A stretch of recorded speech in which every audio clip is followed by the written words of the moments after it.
Muy buenos días tengan todos ustedes, hermanos, amigos que nos están sintonizando, que nos están acompañando en el estudio, en la meditación, en la proclamación de la palabra en esta hora. Confiando, desde luego, que las enseñanzas de Dios puedan traer gran bendición y edificación a nuestras vidas. Así que les saludamos en el nombre de nuestro Señor Jesucristo.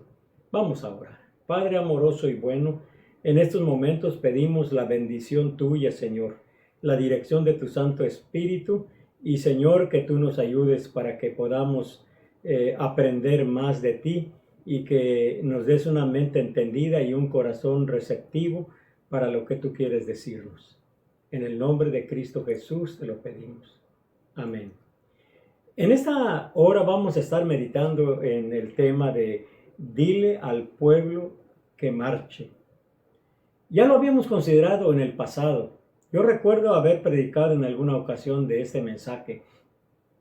Pero fíjense que es muy pertinente porque estamos pasando situaciones muy difíciles en base a que no nos estamos reuniendo en el templo y que probablemente muchos no solamente lo anhelan, extrañan estar reunidos en el templo, pero también el peligro que corre es que alguno se desanime, algunos deje de congregarse, algunos deje de conectarse con Dios, algunos hagan eso, entonces se pueden estancar, se pueden detener, pueden ya no estar caminando hacia adelante. Por eso creo que es pertinente el mensaje. Dios le dice a su pueblo, Dios le dice a su iglesia que marche, que siga hacia adelante. En Éxodo capítulo 14, versículo 15 y 16 dice lo siguiente. Todas las lecturas que hagamos durante esta meditación, durante este mensaje, será basado en la versión Reina Valera 1960.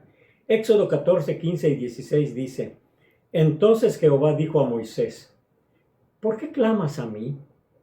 Di a los hijos de Israel que marchen. Y tú alza tu vara y extiende tu mano sobre el mar y divídelo, y entren los hijos de Israel por medio del mar en seco. Lo que está diciendo aquí el Señor no es que se está quejando, no es que está reprochando al pueblo por el hecho de estar clamando a Él, sino tal vez algo tiene que ver con tratando de entender, no a Dios, sino al pueblo, que había cierto temor, había cierta duda, había algo que les incomodaba a ellos, que pensaban que todo se había terminado. Recuerden que llegan hasta el lugar en donde iban a cruzar el Mar Rojo. Adelante estaba el agua, atrás los carros de Faraón, y entonces el pueblo estaba angustiado y empezó a clamar al Señor, tal vez con una desesperación, como a veces nos pasa a nosotros cuando olvidamos que el Señor está con nosotros y que Él nos dice: no te dejaré ni te desampararé, contigo estaré yo en la angustia. Y es cuando el Señor dice: ¿por qué clamas a mí si sabes que yo voy a intervenir? Yo peleo tus batallas, yo estoy contigo, yo te voy a sostener, voy a sacarte del pozo cenagoso y voy a poner tu pie sobre la roca, etcétera, etcétera. Entonces nosotros vemos que la tendencia del pueblo, de la gente, de la iglesia, es el desánimo, es tal vez el confort, el conformismo, la indiferencia, el quedar sentado solamente en lo que dicen, entonces, o no hacen. Pero esto puede aplicar y puede estar pensando en también en qué áreas se aplican. Pues puede ser, el estancamiento puede venir en la vida personal, en la vida familiar, puede ser como el estanque, como el agua que se detiene, que se acumula. Dicen que usualmente cuando el agua se acumula y no corre, se echa a perder, empieza a heder y es un foco de infección tremenda. Entonces, muchas veces la vida de muchas personas puede suceder cuando se estancan, porque entonces se corrompen. Aplica en la vida del creyente, aplica en la vida también de la iglesia. Cuando Dios da la orden a Moisés, el pueblo estaba pasivo, indiferente.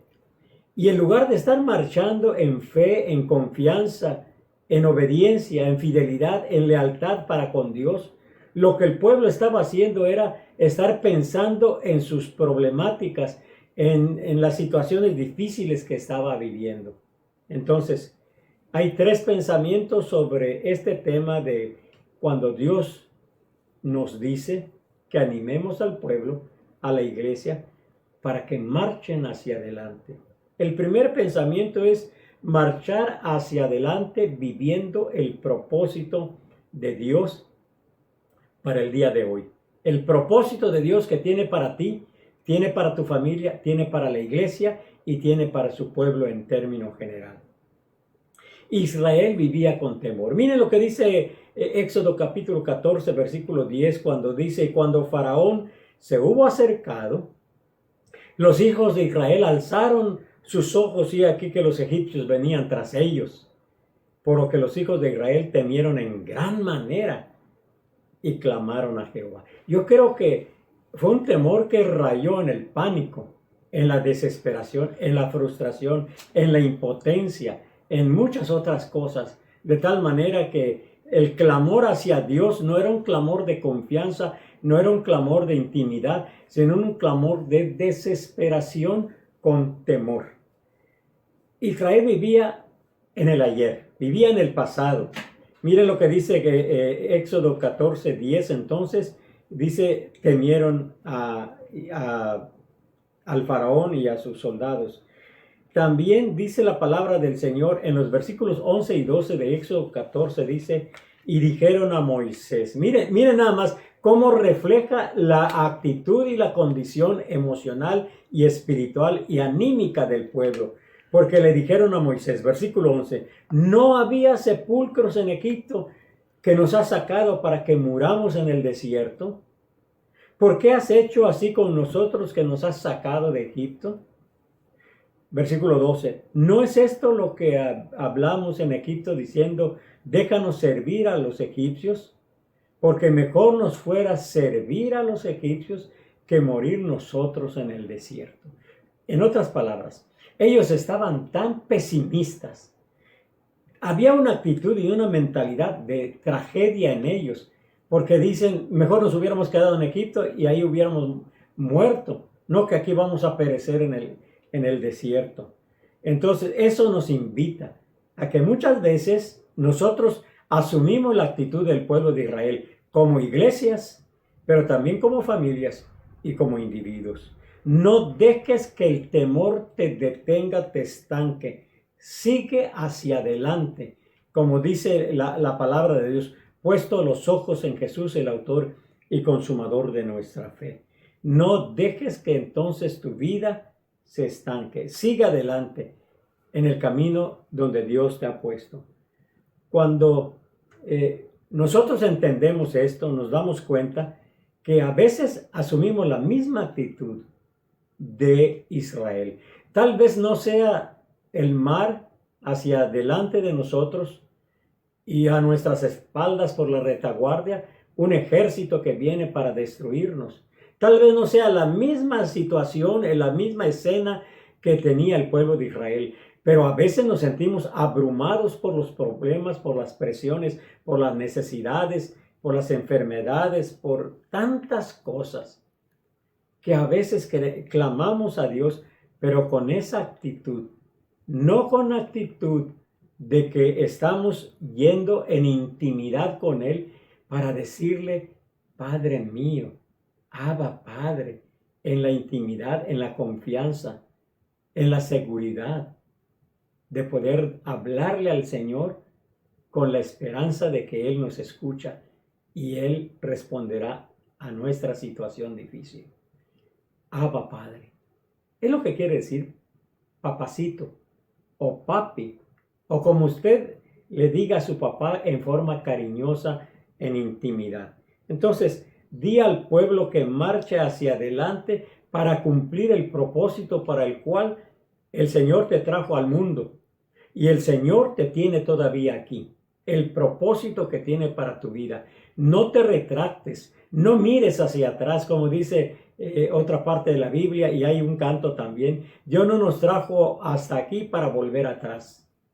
No, sino para conquistar la tierra y alcanzar la promesa que Él ha dado a cada uno de nosotros. El segundo pensamiento que tenemos aquí es: el pueblo debe marchar hacia adelante con un lenguaje de fe y de victoria. Recuerden que de la abundancia del corazón habla la boca.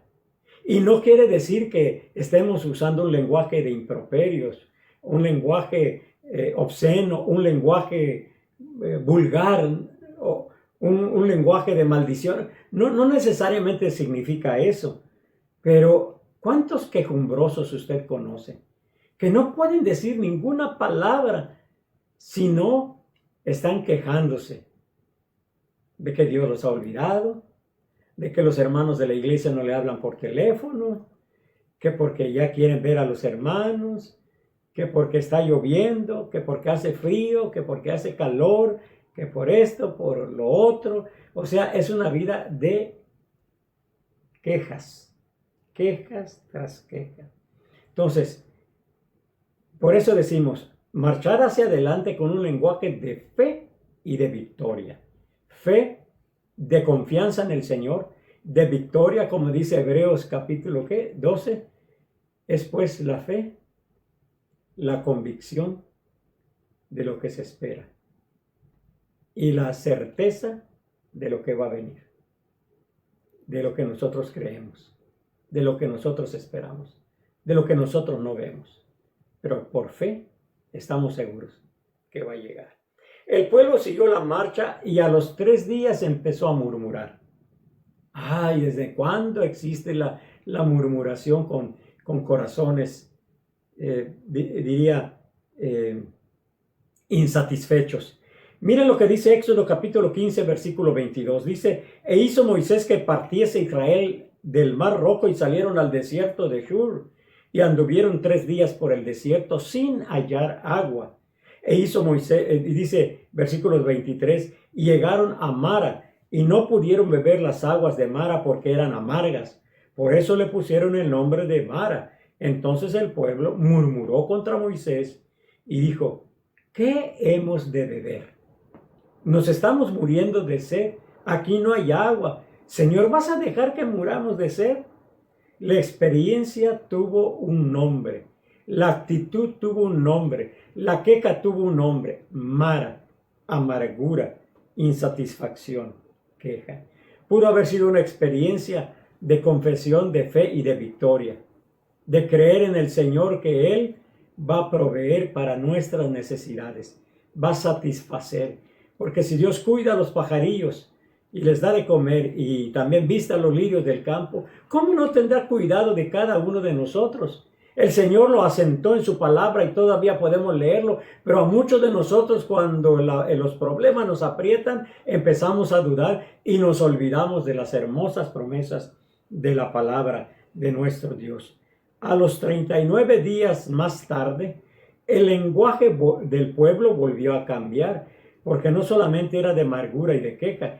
En Éxodo capítulo 16, versículo 1 dice: partió luego de Elim toda la congregación de los hijos de Israel y vino al desierto de Sin, que está entre Elim y Sinaí. A los 15 días del segundo mes, después que salieron de la tierra de Egipto, toda la congregación de los hijos de Israel murmuró contra Moisés y Aarón en el desierto. ¡Qué cosa tan tremenda! Dios dio la orden que Moisés sacara al pueblo, pero estaban murmurando contra el siervo de Dios. Y obviamente murmurando contra Dios porque Dios dio la palabra, Dios dio la orden. Moisés solamente estaba obedeciendo. Entonces, dice que murmuraron contra Moisés y contra Aarón, era murmurar también contra Dios. Así que cuando tú murmuras contra tus líderes, sean pastores, sean diáconos, sean maestros, cuando tú murmuras, no solamente estás murmurando contra ellos, sino estás murmurando contra Dios. Porque así es como expresamos nuestros sentimientos y en lugar de usar de fe,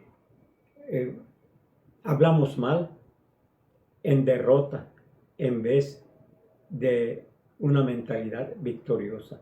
En Efesios 5, 18 al 20 dice: no os embriaguéis con vino en el cual hay disolución, antes sed llenos del Espíritu Santo, hablando entre vosotros. Miren el contenido de nuestra plática, de nuestros diálogos que nosotros debemos tener. Hablando entre vosotros con salmos, con himnos, con cánticos espirituales, cantando y alabando al Señor en vuestros corazones. No dice que nos quejemos, no dice que murmuremos, al contrario, que alabemos al Señor en nuestros corazones, dando siempre gracias al Dios y Padre en el nombre de nuestro Señor Jesucristo.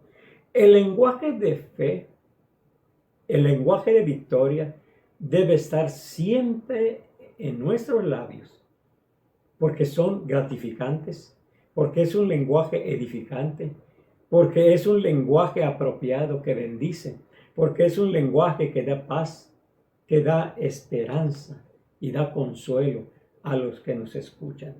Hermano, Dios dice en esta hora: cambia ese lenguaje de derrota, de frustración, de murmuración, de dudas, por un lenguaje de fe y de victoria. Vamos hacia adelante con los grandes triunfos que el Señor Jesucristo tiene preparado para cada uno de nosotros. La palabra del Señor dice que en Cristo somos más que vencedores. Él está por encima de las circunstancias, no importa cuáles sean y qué tan terribles sean. Él está en control de las circunstancias y en Él confiamos. Y Él va a sostener nuestras manos y nos va a ayudar a seguir adelante. Entonces continuamos con el tercer pensamiento.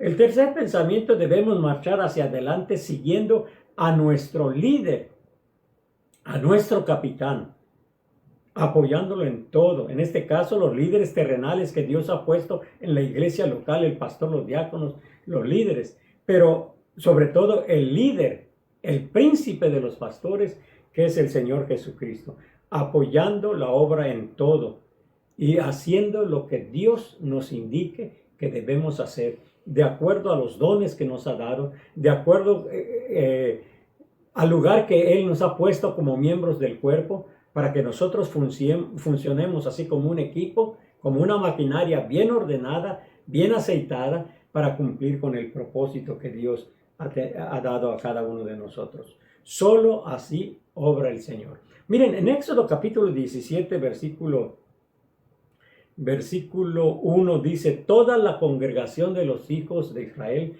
partió al desierto de Sin por sus jornadas, conforme al mandamiento de Jehová, y acamparon en Refidim, y no había agua para que el pueblo bebiese. Dios les daba indicaciones. Eran jornadas que tenían que caminar. No era un caminar sin fin, sin descansar. Dios les establecía. La nube se detenía, ahí se debían de detener. La nube para el día, protegerlos, y en la noche la lumbre para poder estar con ellos. Pero dice el versículo 2, y altercó, es la segunda ocasión, y altercó el pueblo con Moisés. Es como si dijéramos hoy en día: alegó el pueblo contra Moisés y dijeron: danos agua para que bebamos. Y Moisés les dijo: ¿por qué altercáis conmigo? ¿Por qué tentáis a Jehová? Acuérdense que ya lo mencionamos. Están hablando de Moisés, pero también están hablando de Dios, porque Dios era el que daba órdenes a Moisés. Moisés solamente era un servidor que estaba guiando al pueblo de Dios. Entonces dice: ¿por qué altercáis conmigo? ¿Por qué tentáis a Jehová? Así dice la palabra del Señor. Versículo 3. Recuerde que estamos en el capítulo 17, versículo 3. Así que el pueblo tuvo ahí sed y murmuró contra Moisés y dijo: ¿por qué nos hiciste subir de Egipto para matarnos de sed a nosotros, a nuestros hijos y a nuestros ganados? Entonces clamó Moisés a Jehová diciendo: ¿qué haré con este pueblo? De aquí a un poco me van a apedrear, me van a matar.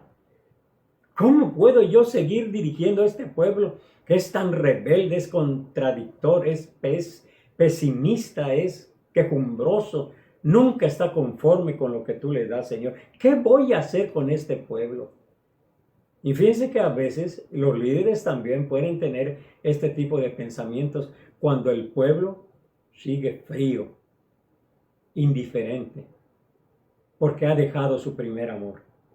Ya no están con ese fervor, fervientemente sirviendo al Señor, ya no tienen esa pasión, ha disminuido. Pablo a Timoteo dice: aviva el fuego que hay en ti, el cual fue puesto mediante la imposición de manos, te fue dado. Entonces, el Señor nos dice, y Jehová dijo a Moisés: pasa delante del pueblo y toma contigo de los ancianos de Israel, y toma también en tu mano, tu vara con el que golpeaste el río, y ve. He aquí yo estaré contigo, ahí sobre la peña en Horeb. Y golpearás la peña, y saldrá de ella aguas, y beberá el pueblo. Moisés lo hizo así en presencia de los ancianos de Israel. Y llamó el nombre de aquel lugar Masah y Meriba, por la rencilla de los hijos de Israel, porque tentaron a Jehová, provocándole enojo por causa de la queja del pueblo. ¿Está pues Jehová entre nosotros, sí o no? Dios corregirá al líder cuando se equivoca, cuando desobedece, pero cuando está haciendo la voluntad de Dios y el pueblo se rebela porque no le gustan las indicaciones del líder, entonces no están contra el líder, sino que están contra Jehová, están contra Dios. Dios corregirá al líder cuando se equivoca, porque los líderes no son infalibles, no son perfectos en el sentido de que no cometen errores. Solamente hay uno perfecto y ese es Dios. En Éxodo capítulo 18, versículo de 1 al 9 dice: oyó Jetro, sacerdote de Madián, suegro de Moisés, todas las cosas que Dios había hecho con Moisés y con Israel su pueblo, y cómo Jehová había sacado a Israel de Egipto. Y tomó Jetro, suegro de Moisés, a la mujer de Moisés, que se llamaba Séfora, después que él la envió, y a sus dos hijos. Uno se llamaba Gerson, porque dijo: forastero he sido en tierra ajena. Y el otro se llamaba Eliezer, porque dijo: el Dios de mi padre me ayudó y me libró de la espada de Faraón. Versículo 5. Y Jetro, el suegro de Moisés, con los hijos y la mujer de éste, vino a Moisés en el desierto, donde estaba acampado junto al monte de Dios. Y dijo a Moisés: yo, tu suegro Jetro, vengo a ti con tu mujer y tus dos hijos con ella. Y Moisés salió a recibir a su suegro y se inclinó y lo besó, y se preguntaron el uno al otro cómo estaban, y vinieron a la tienda, obviamente, el suegro para descansar con los muchachos. Y Moisés contó a su suegro todas las cosas que Jehová había hecho a Faraón y a los egipcios por amor a Israel, y todo el trabajo que había pasado en el camino, y cómo los había librado Jehová. Y se alegró alegró Jetro de todo el bien que Jehová había hecho con Israel, al haberlo librado de mano de los egipcios. Y entonces Moisés le abre su corazón a Jetro y le platica todos los contratiempos que tuvieron en el trayecto del desierto hasta ese momento.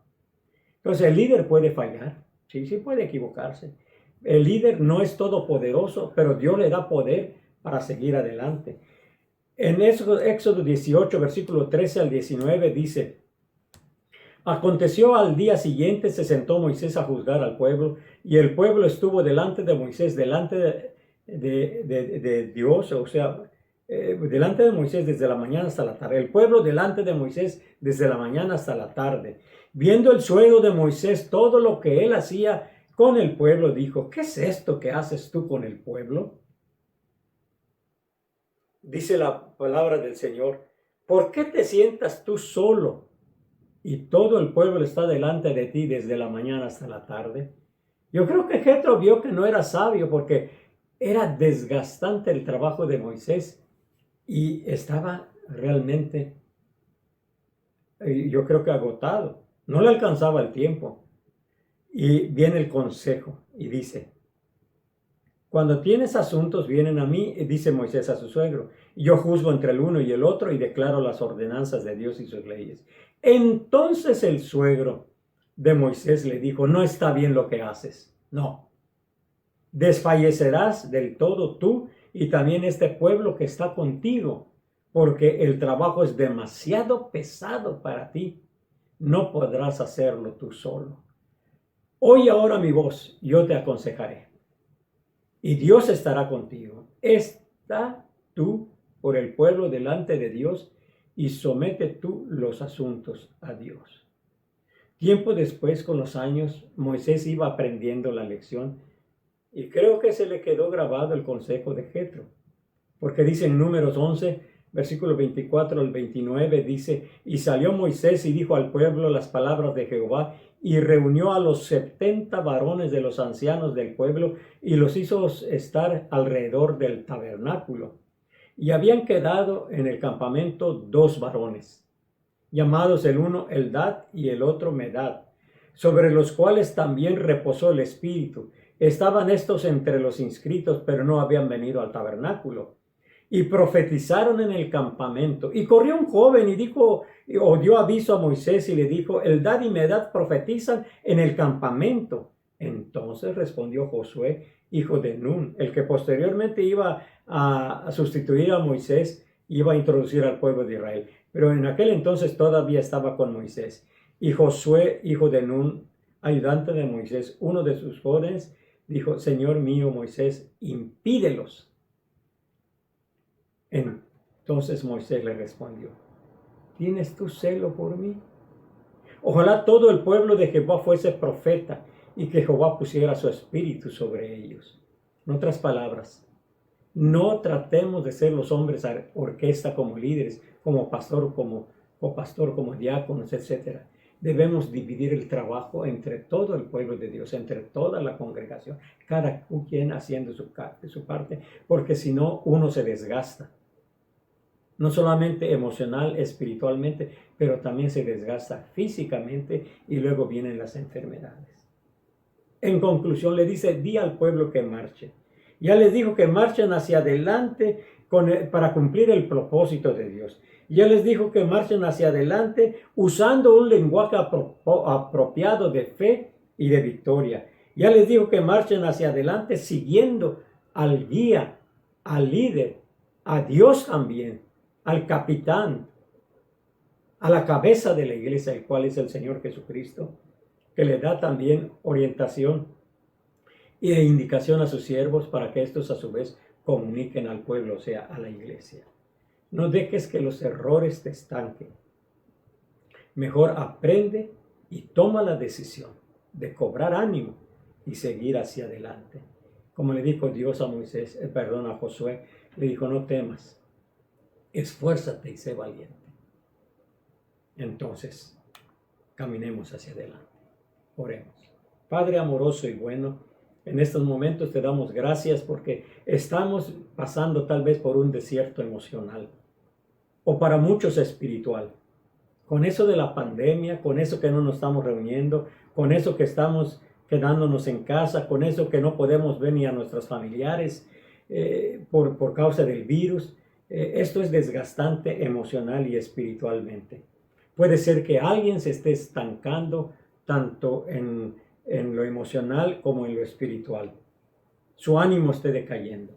Por favor, Señor, bendice a mis hermanos, a cada uno de ellos, a cada una de las familias, que cobren ánimo y que cada uno de nosotros estemos dispuestos para esforzarnos y ser valientes para cumplir con lo que Dios nos ha mandado. Ayúdanos, pues, a seguir adelante. En el nombre de Cristo Jesús te lo pedimos. Amén.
Mundial Bautista de Oración es un programa central en el Departamento Femenil de la ABM. Este programa anual tiene el propósito de promover el entendimiento y de unir a las mujeres bautistas alrededor del mundo.